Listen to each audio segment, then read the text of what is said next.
Hi, my name's Elijah. And I'm Patrick. But this talk isn't about us. It's about this guy, Sammy. Now, despite his appearance, we're not here to talk about an American Eagle clothing model. Sorry if anyone's disappointed. We're here to talk about Syrian refugees. And Jordanian Foreign Minister and Georgetown graduate Nasser Judah said that talking about the Middle East is kind of like being a mosquito in a nudist colony. You don't know where to start. So,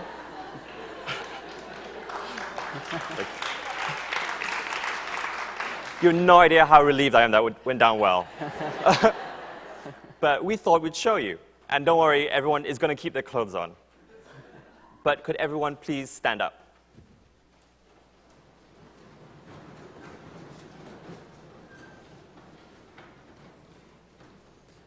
Now suppose that Gaston Hall today represents the entire world's refugee population. At the end of 2014, the United Nations High Commissioner for Refugees estimated that of the 59.5 million forcibly displaced people in this world, there are currently 19.5 million refugees. So as you enter Gaston Hall, some of you were given cards with numbers on them. Please take a look at them now. Okay. Can everybody whose card has a 1 on it please remain standing? Everyone else, please sit down.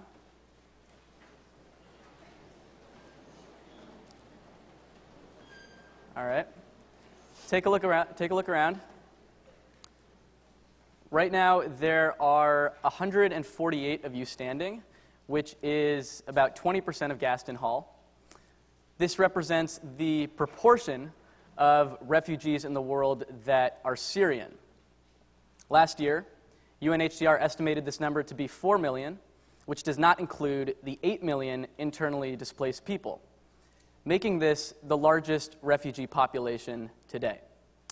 Now, if your card has a 2, please remain standing. Everyone else, please sit down. Take a look around. There should be 30 of you standing, representing the proportion of the Syrian refugee population that live in refugee camps. Again, about 20%, or 800,000 people. Finally, if your card has a 3 on it, please remain standing. Everyone else, please sit down. There should be one person still standing. Hey, Mom. Get a round of applause for my mom.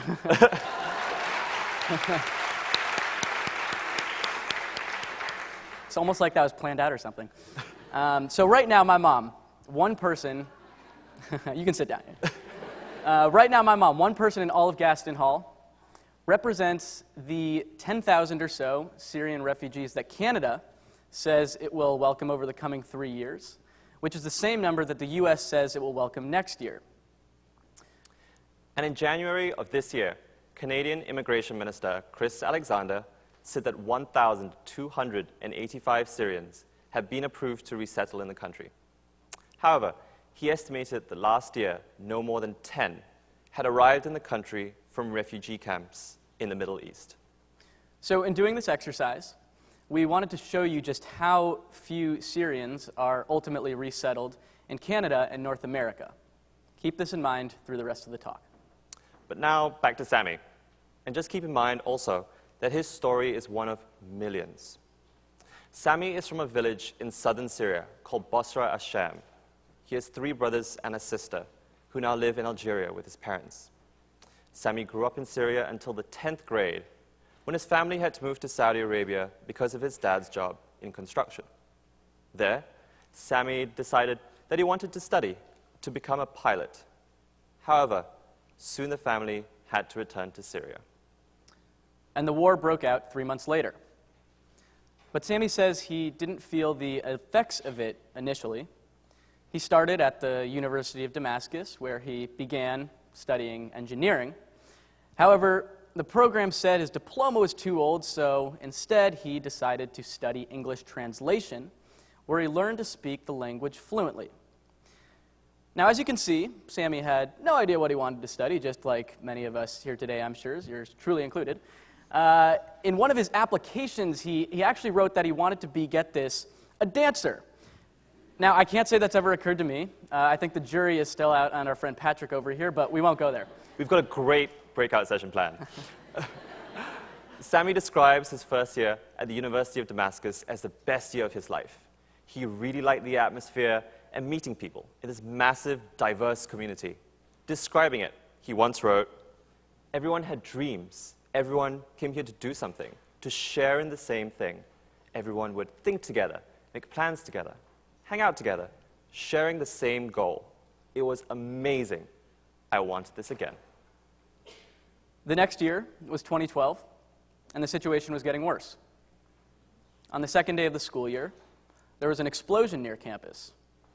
And that's when Sammy says that he decided he had to move back to his hometown of Busra al-Sham. But the village to which he returned was not the same one in which he'd grown up. It was chaos. It had become so dangerous to the point where Sammy describes his inability to cross the street without fear. And by this time, his dad had moved to Algeria, and Sammy never thought that the family would leave the country. But he woke up one day to his mother telling him that the family had to leave for Jordan. Sammy walked with his family and 200 other people, carrying 3 bags for hours to the Jordanian border. His family took extreme risk to escape and to survive, not knowing what lay ahead of them, except, hopefully, safety. Sammy set up a tent with his family in the Zaatari Refugee Camp just across the Syrian border in Jordan. And now imagine sharing one of these tents, standard UNHCR issue, 10 foot by 30 foot, with your entire family and all your belongings. Minimal food rations, minimal water, nothing to do except wander around day after day, watching people doing the same thing over and over again. It was 2013 when Sammy's family decided to leave the camp to join his father in Algeria. However, because his passport had expired, he was unable to join them and so remained in the camp. For 8 months, Sammy did nothing except sleeping, walking around, getting food, staying in his tent. He was lost. However, through a friend of his who told him about an NGO called Mercy Corps that was supposedly looking for an English translator, Sammy met the country director of Mercy Corps Jordan, Rob Maroney. And in case you were wondering, Rob is the one in the middle. One day, after Sammy gave Rob a tour of the camp, Rob offered Sammy a job, not only as a translator, but also to help out in the playground set up by Mercy Corps for 2 to 5-year-olds. For the first time in a long time, Sammy says he was happy. He forgot he was in a refugee camp. He was helping people, and this whole experience changed him. He would wake up early, excited to go to work, excited to be with new friends, excited to laugh. And the relationship between Rob and Sammy grew, and Rob began inviting Sammy to spend every other weekend or so at his house in Amman with his family. Sammy, having watched many American movies throughout his life, had this image of typical American families eating typical American food, spaghetti and meatballs. That first night at Rob's, what was Sammy's dinner? Spaghetti and meatballs. Sammy describes it like being in a movie. He couldn't stop smiling or laughing. And now we can only try and imagine what was going through Sammy's head that night. He'd been sleeping in a tent now for 14 months, and he describes his inability to sleep well that night because he wasn't used to how soft the bed was. He says he woke up the next morning with a cramp in his neck because he wasn't used to how smooth the mattress was. So I met Sammy for the first time when I began volunteering with Mercy Corps Jordan in the Zaatari Refugee Camp during Patrick and my semester abroad last fall. And it was on one of those trips down to Amman to Rob's house that I met Sammy for the first time. And we became friends straight away. But I thought I would never see Sammy again. Through working at Mercy Corps, Sammy had met lots of inspirational and successful people, and he had had the opportunity to sit down and to think about what it's like to be worth something. But Sammy realized he couldn't have any of that by remaining in the camp. So as it happened, I turned 21 while I was in Jordan. Thank you. No applause necessary. And so, of course, I decided to throw a party at Rob's beautiful house in Amman. Rob, wherever you are, Rob and I had obviously become pretty close by this point, to the extent that he allowed me to invite 50 college-age students, including Sammy, to his house in Amman. Rob, wherever you are in the world right now, as well as Nadia, his amazing wife, watching this, thank you again for letting us use the house. I won't get into the details of what happened that night. I think that's irrelevant. But it was the next day. And Sammy, Patrick, and I were sitting out on Rob's balcony when Sammy turned to us and said something that Patrick and I would never forget. That he wanted what we have, an education. Now, little did any of us know where this would eventually take us. And we didn't know where to start, like a mosquito in a nudist colony. Had to bring that back. So Elijah sent an email to a former professor of his, Professor Marilyn McMorrow, who he knew had some connection to the Georgetown admissions office, just to ask what Sammy's options were. So in this first email, I explained the situation and asked if Professor McMorrow had any ideas or connections of where we might be able to start in terms of exploring the possibilities of Sammy applying to a scholarship in the West, whether at Georgetown or somewhere else. Professor McMorrow got back immediately, very enthusiastic, and this began an incredibly long exchange of emails, of which a couple quotes I've pulled up on this slide. In one of these emails, Professor McMorrow wrote that, "I realize my heart is already invested in this project, and I sense yours is also. I think it's so important we proceed, but without raising hope for Sammy that might then be crushed."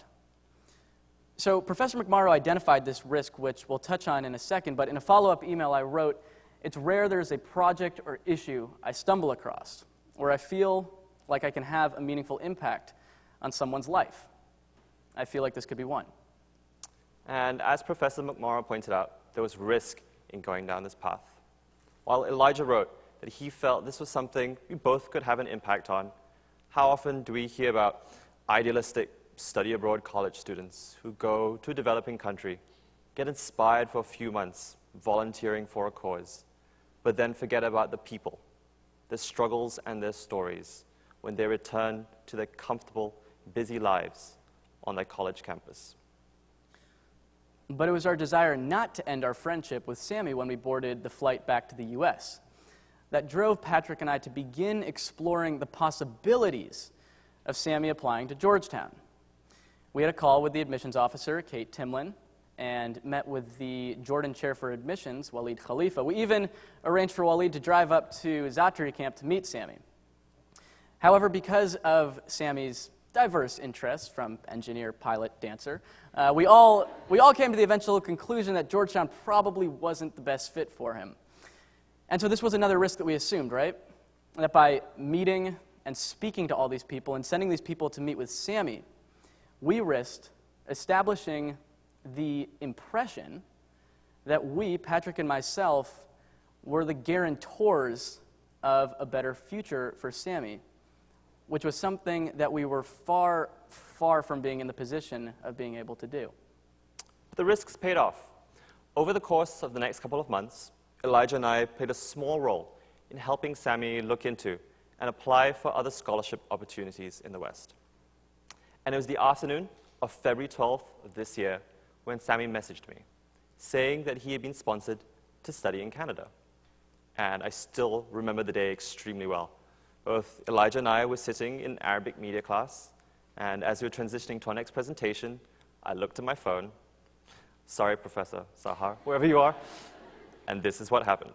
It's like, "Pat, hey, yo, hey, what's up? I was accepted to the WUS program. I was sponsored. I'm going to Canada. Oh my God, oh my God, oh my God. It's incredible. We're so, so proud of you, Sammy." Elijah and I are freaking out in camp. Thanks, man, I'm so happy. You should be. Oh my God, I'm shaking.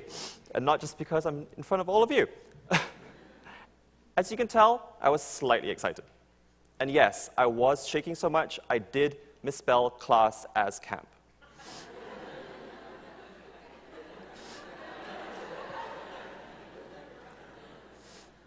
Now, I, on the other hand, had a quiet and calm reaction.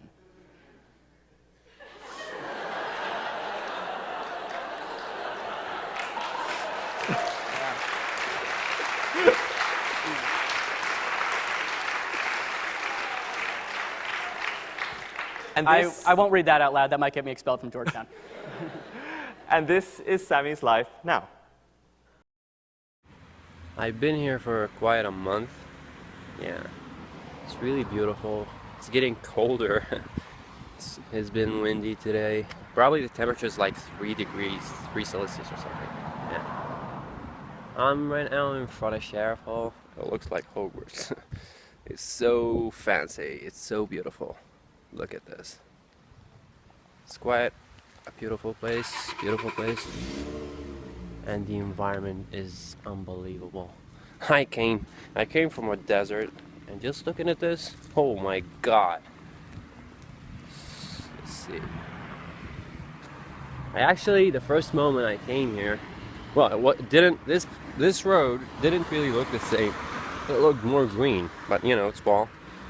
I took a picture of this place, and I put it on my WhatsApp because, yeah, I love it.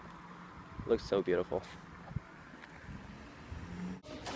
Hi, I'm now at the meal hall of Sheriff Hall, Dalhousie University.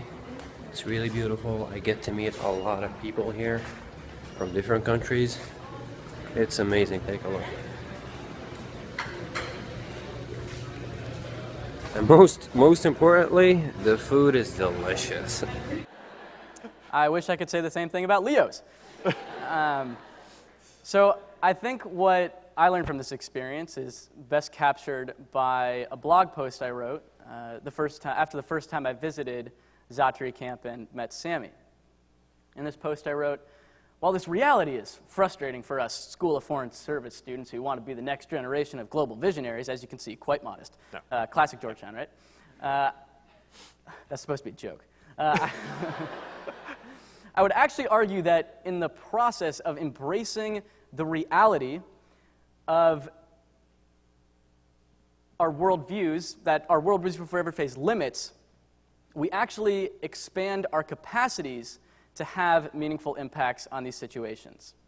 And personally, this experience has such a profound impact that this summer I volunteered at the International Rescue Committee's Refugee Youth Summer Academy in New York City, an incredible program that helps refugees and immigrants, just like Sammy, prepare for public school. But Elijah and I took these understandings back to Georgetown, where together with a team of students and faculty, we established the Foundation for the Advancement of Refugee Education, with the intention of using Georgetown's resources to offer at least one Syrian refugee an education in our community. And it is our hope to find a qualified candidate by January for the Georgetown class of 2020. Finally,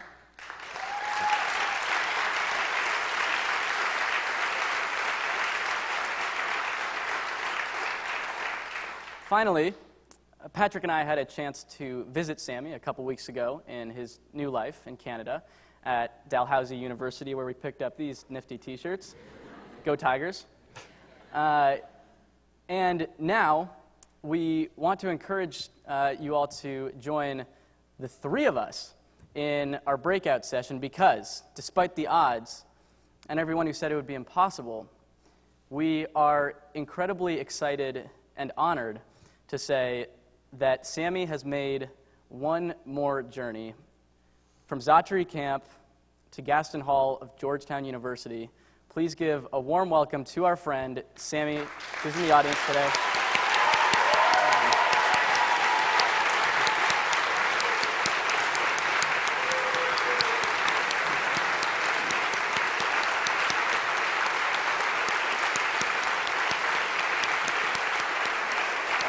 Yeah. Thank you. Oh my God, you don't have to go. Oh man. Is that okay? Love you, man. Is that good? Yeah? Okay, we're good.